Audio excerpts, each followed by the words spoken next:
Senator Risa Hontiveros questions why former presidential spokesperson Harry Roque remains elusive despite facing human trafficking charges. During a Senate hearing on Tuesday, March 4, Hontiveros expresses frustration over Roque's continued online presence while evading arrest. And where, for God's sake, is Harry Roque?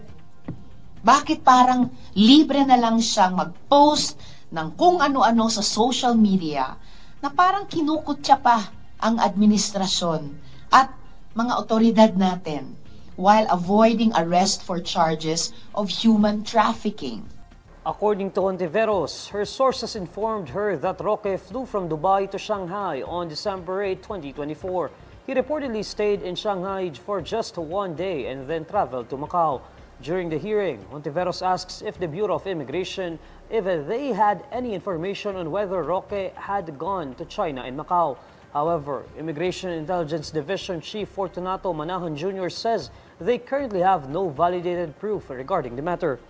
Meron ba kayong information or validated proof na mula sa Shanghai na isang araw lang ang tinagal niya doon, tumuloy siya sa Macau? Madam Chair, sorry, wala po kaming pero meron po kaming alam na pumunta rin po siya ng Japan.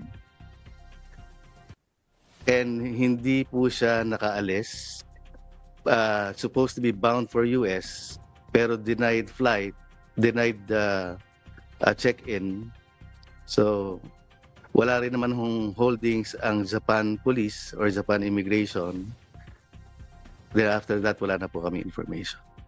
Earlier, the Bureau of Immigration stated that Roque likely left the country through illegal means. Roque is implicated in the qualified human trafficking case against Cassandra Leong and several others. The case concerns alleged illegal activities of the Philippine offshore gaming operator hub Lucky South 99 Corporation.